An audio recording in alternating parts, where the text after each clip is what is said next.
성공의 문을 여는 마스터키 18번째 7일 끌어당김의 법칙 1. 세계의 사조가 변화하고 있다.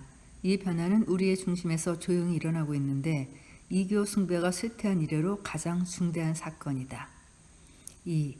모든 계급의 사람, 곧 교양 있고 세련된 사람들만이 아니라 노동자 계급의 사람들에게서도 일어난 이 사상의 혁명은 역사상 유례를 찾아볼 수 없는 일이다. 3.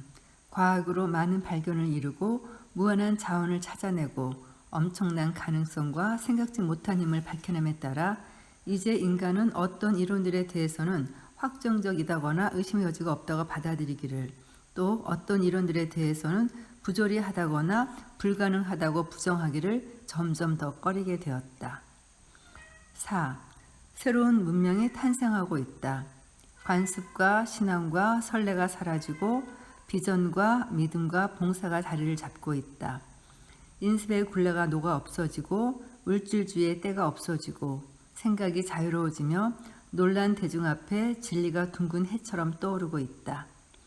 5. 전 세계가 새로운 의식과 새로운 힘과 새로운 깨달음의 전야를 맞이했다. 6. 물질 과학은 물질을 분자로, 분자를 원자로, 원자를 에너지로 분해했다. J.A. 플레밍은 영국 왕립과학연구소 앞에서 행한 연설에서 에너지를 마음으로 풀어내었다. 본질적으로 에너지는 이해할 수 없는 것이지만 예외가 있다면 마음 혹은 의지라고 부르는 것이 직접 작용하여 드러날 때뿐입니다. 7. 마음은 내부에서 영원히 존재한다. 마음은 물질과 영혼에 존재한다. 마음은 우주를 유지하고 우주에 에너지를 주며 모든 곳에 스며드는 혼이다. 8. 모든 생명체는 이 전능한 지능으로 유지되고 이 지능이 어느 정도 표현되어 나타나는가에 따라 각 사람의 삶의 차이가 생긴다.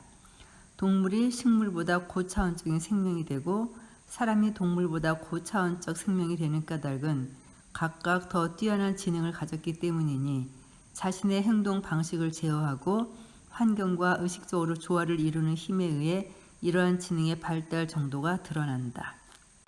9. 위대한 사람들이 관심을 갖는 것이 바로 적응인데 적응이란 우주의 마음에 존재하는 질서를 인식하는 일이다. 잘 알겠지만 우주의 마음은 우리가 먼저 거기에 순응하는 만큼 우리에게 순응하기 때문이다. 10. 자연의 법칙을 인식함으로써 우리는 시간과 공간을 초월하기도 하고 하늘로 날아오르기도 하며 강철을 물에 띄울 수도 있었다. 지능이 발달하면 할수록 이러한 자연의 법칙도 더 많이 인식하게 될 테고 따라서 더 큰 힘을 갖게 될 것이다. 11. 자신이 우주의 지능이 개체화된 존재임을 인식하면 사람들은 아직 그러한 깨달음에 이르지 못한 다른 생명체들을 다스릴 수 있다. 그러나 사람들은 우주의 지능이 행동할 준비가 되어 있는 모든 것에 스며들어 있음을 알지 못한다. 우주의 지능이 모든 요구에 반응한다는 것을 알지 못한다. 그들 자신의 법칙에 묶여 있는 것이다. 12.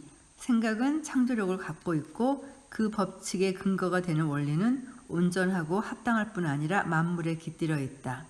그러나 이 창조력은 개인이 아니라 우주의 마음에서 비롯된다. 우주의 마음은 모든 에너지와 원리의 근원이요 셈이다. 개인은 단지 이 에너지가 흐르는 통로일 뿐이다. 13. 개인은 우주가 다양한 조합을 만들어내서 외부 현상으로 나타나기 위한 수단에 지나지 않는다. 이런 현상들은 진동의 법칙을 따른다.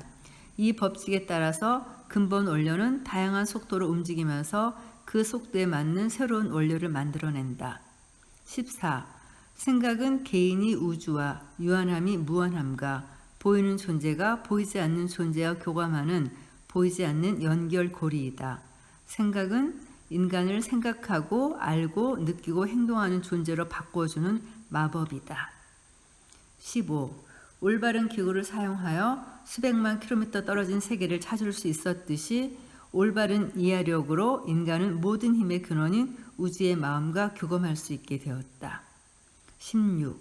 사람들이 흔히 얻는 깨달음이란 선선 없는 전화기처럼 무가치하다. 사실 그것은 단지 믿음일 뿐 아무것도 아니다. 원시인 섬에 사는 원시인들도 뭔가를 믿기는 한다. 하지만 그것은 아무것도 증명하지 못한다. 17. 조금이라도 가치가 있는 유일한 믿음은 시험을 거쳐 사실로 입증된 믿음이다. 그럴 때 그것은 살아있는 믿음, 즉 진리가 된다. 18. 수많은 사람들이 진리를 시험했으나 진리가 입증된 정도는 그들이 이용한 기구가 얼마나 유용한가에 따라 달랐다. 19. 우리는 성능이 뛰어난 망원경 없이는 수백만 킬로미터 떨어진 별을 찾을 수 없다. 그런 까닭에 과학자들은 계속 더 크고 더 강력한 망원경을 만드는 데 몰두하고 있으며 그리하여 천체에 대한 새로운 지식을 얻고 있다. 20. 깨달음도 마찬가지다. 인간은 우주의 마음, 그리고 그 무한한 가능성과 교감하는 방식을 꾸준히 발전시키고 있다. 21. 우주의 마음은 외부 세계에 자신을 나타내는데 그 방법은 원자들 사이에 존재하는 끌어당김의 법칙을 적용하는 것이다. 22. 이렇게 끌어당겨서 모이게 하는 원리로 사물이 만들어진다. 이 원리는 어디에나 적용되는 바 이것이야말로 존재의 목적이 달성되는 유일한 수단이기도 하다. 23. 성장은 이 원리의 도움을 받아서 가장 아름다운 방식으로 표현된다. 24. 성장하려면 반드시 성장에 필요한 것을 습득해야 한다. 하지만 우리는 늘 완벽한 사고체인 까닭에 우리가 주는 그대로만을 받을 수 있다. 따라서 성장은 상호작용에 의해서 이루어진다. 우리는 마음의 차원에서 유유상종, 즉 마음의 진동이 그와 조화를 이루는 진동에만 반응함을 알게 된다. 25. 그러므로 풍요에 대한 생각은 그와 유사한 생각에만 반응할 것이다. 각 사람의 부는 그 사람이 본 뒤 어떤 사람인가를 나타낸다는 사실이 밝혀졌다. 내부의 풍요가 외부의 풍요를 끌어당기는 비결임이 밝혀졌다. 생산 능력이 부의 참된 근원임을 밝혀졌다. 바로 그런 까닭에 자기를 사랑하는 사람은 무한한 성공을 이루게 된다. 그는 끊임없이 주고 또 줄 것이며 더 많이 줄수록 더 많이 받을 것이다. 26. 월가의 큰 자산가, 산업계의 거물, 정치가, 대기업 변호사, 발명가, 의사, 저자 이런 사람들이 인류 전체의 행복을 위해 생각이 힘말고 무엇을 기여했겠는가?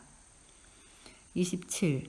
생각은 끌어당김의 법칙이 작용되도록 하는 에너지이고 이는 결국 풍요로움으로 나타난다. 28. 우주의 마음은 정적인 마음 혹은 평형 상태의 원료이다. 그것은 우리의 생각하는 힘으로 기체화되어 나타난다. 생각은 동적인 마음이다. 29. 힘은 그것을 의식하는 것에 좌우된다. 힘은 사용하지 않으면 없어질 테고 의식하지 않으면 사용할 수 없다. 30. 힘의 사용은 주의력에 좌우된다. 주의력이 얼마나 되는가가 힘의 다른 이름인 지식을 얻는 능력을 결정한다. 31. 주의력은 천재들의 특징으로 생각되어 왔다. 그러나 훈련을 하면 주의력을 개발할 수 있다. 32. 주의력의 동기는 관심이다. 관심이 클수록 주의가 집중되고 주의가 집중될수록 관심이 커지니 작용과 반작용이다. 먼저 주의를 기울여라. 그러면 곧 관심이 생기게 되고 관심은 주의를 더 끌어당기며 이것이 다시 더 큰 관심을 불러일으키면서 반복된다. 이렇게 하면 주의력을 키울 수 있게 될 것이다. 33. 이번에는 창조의 힘에 집중해보자. 통찰력과 인식력을 구하라. 당신 안에 있는 믿음의 논리적인 기반을 찾아보라. 사람의 몸이 생명을 유지하는 공기 속에서 살고 움직인다는 사실을, 숨을 쉬어야 살 수 있다는 사실을 곰곰 생각해보라. 마찬가지로 사람의 영혼도 이와 비슷하지만 더 미묘한 에너지에 의지해서 살아가고 움직인다는 사실과 물질 세계에서 씨앗을 심기 전에는 어떤 생명도 탄생할 수 없으며 어떤 열매도 모체보다 나은 식물이 될 수 없음을 곰곰 생각해보라. 마찬가지로 영적인 세계에서도 씨앗을 심기 전에는 어떤 결과도 생길 수 없고 열매는 씨앗의 본질을 따라가며 따라서 당신이 얻을 결과는 거대한 인과의 세계의 법칙을 인식하는 것에 따라가게 된다. 이러한 인식은 가장 진화한 의식 수준에서 얻을 수 있다. 이번 주 질문입니다. 각 사람의 삶의 차이는 무엇으로 측정할 수 있나? 개인이 다른 지적인 존재를 다스리려면 어떻게 해야 하는가? 창조의 힘은 어디서 비롯되는가? 우주의 마음은 어떻게 창조하는가? 개인과 우주를 연결하는 고리는 무엇인가? 존재의 목적을 이루어주는 원칙은 무엇인가? 이 원칙은 어떻게 표현되는가? 성장의 법칙은 어떤 조건에 좌우되는가? 우리가 주는 것은 무엇인가? 받는 것은 무엇인가? 생각은 외적 행위보다도 성격을 더 잘 드러낸다. 그럼 다음 주 19번째 7일로 다시 오겠습니다. 감사합니다.